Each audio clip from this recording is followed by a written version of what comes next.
Welcome back to 10 Mentors. Today we're talking about purpose. Do you have an obsession about a particular craft or skill? So I want to take a few lessons from our founder's book, 15 Principles to Master the Art of Living, and it's Principle 2 we're going to talk about. Find your obsession and hold it tight. And I want to walk through 4 things from this principle, not as theory, not as motivation talk, but as lived experience you can actually recognize in your own life. The first thing I want to talk about is what purpose actually feels like. Purpose doesn't arrive automatically, and it doesn't show up fully formed. It starts as a spark, something that catches your attention, something you keep thinking about day after day. And before you know it, it becomes an obsession. It sits on your mind when you're drinking your morning coffee. It sits with you late at night as you watch TV. You just can't seem to switch it off. And when something has you like that around the clock, that's when you know you've found something real. And when you have setbacks when learning and developing this skill, it doesn't stop you from your purpose. Those obstacles and setbacks and failed outcomes won't make you quit.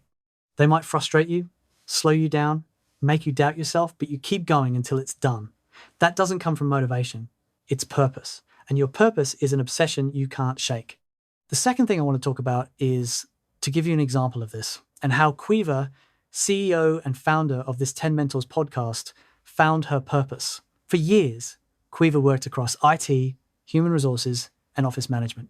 She genuinely enjoyed the work, but like most people, she initially believed life was about building a good career, earning great money, and doing well enough.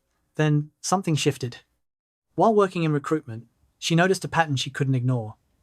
Sales teams were trained, mentored, and developed, but support, staff assistants, admin, and back office teams were largely overlooked.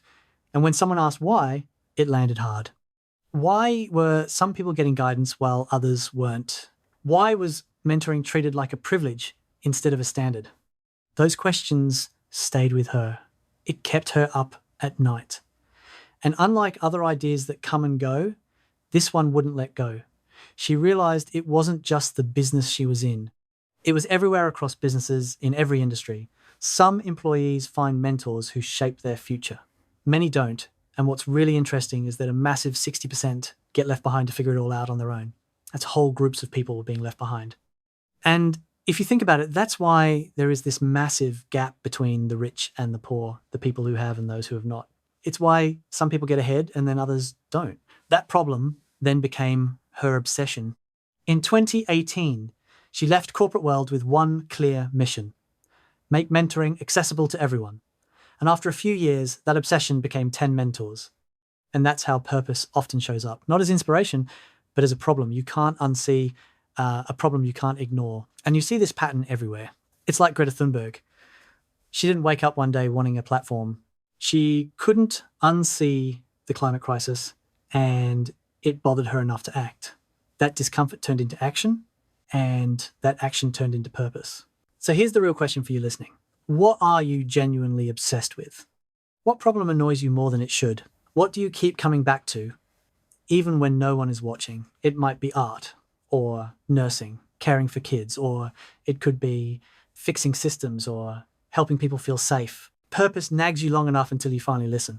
And when you do, that's usually where everything starts to make sense.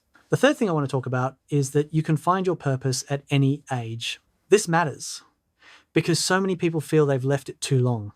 We live in a culture obsessed with speed, early success, young prodigies.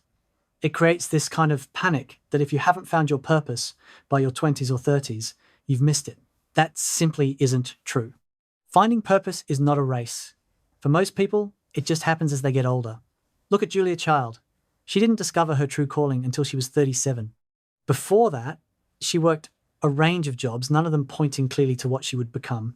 And then something clicked, and that spark turned into cooking. And think about people we all know by name: J.K. Rowling, Tony Robbins, Colonel Sanders, Jeff Bezos.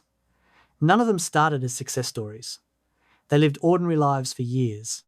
They tried things, failed, and learned. And eventually, something became clear. And Quiva didn't fully step into her real calling until her 40s. That's not late.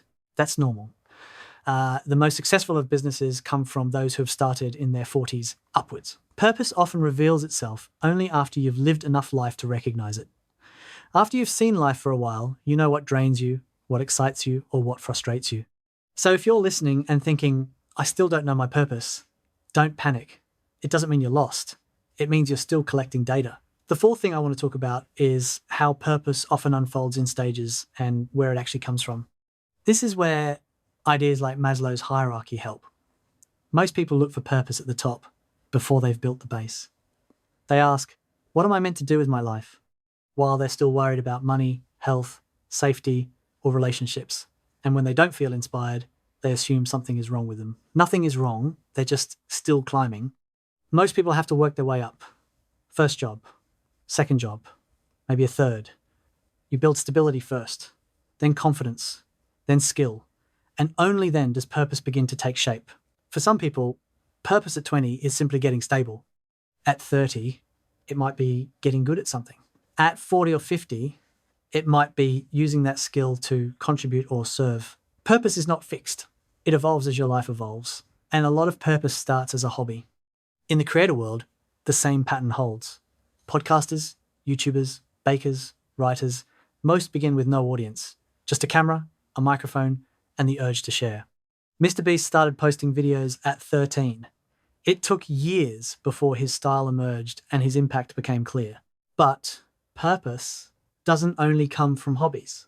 Very often, it comes from pain. From a personal problem you cannot accept, for example, from a system that keeps failing people. Angela Davis said it perfectly. I am no longer accepting the things I cannot change. I am changing the things I cannot accept. That sentence alone has launched thousands of purposeful lives. Take Danielle Walker. Diagnosed with an autoimmune disease at 22, she was told food had nothing to do with it. She refused to accept that. She experimented. She learned. She rebuilt her health through nutrition, and then she turned that journey into a business called Against All Grain, helping millions of others with similar struggles. She solved a problem for herself, and in doing so, solved it for many others. And sometimes purpose shows up even in the middle of unimaginable hardship. Think of Vicky Phelan. Even while living with terminal cancer, she chose not to hide. She fought for accountability, for truth, and for the women of Ireland who had been failed by the healthcare system and the smear testing that failed them. She didn't just battle her illness, she also challenged the system so others wouldn't have to suffer like her. She was helping improve a better future for others. That wasn't ambition or it wasn't branding. It was purpose forged through pain. She didn't choose the struggle, but she chose what to do with it.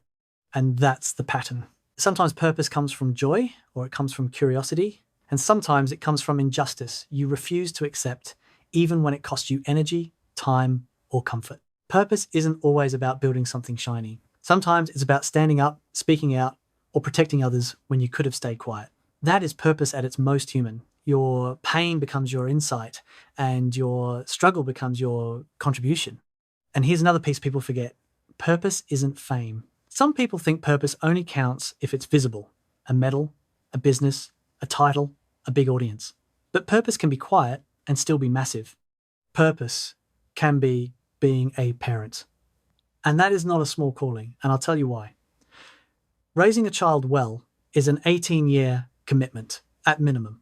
18 years of showing up, of patience, of care, of teaching someone how to navigate the world. Someone might win an Olympic medal over a few years of hard work, but parenting is a long game, done mostly without applause. And then purpose can also be a teacher who changes how a student sees themselves, or a doctor who sits with someone in their worst moment. It could be a manager who creates safety, growth, and dignity at work. Purpose isn't about how visible it is. It's about how meaningful it is to you and to the people you serve. So some people are meant to build things. Some are meant to protect, some are meant to guide, and some are meant to care. And don't forget, many people can have several purposes across their lifetime. So my final thought is this.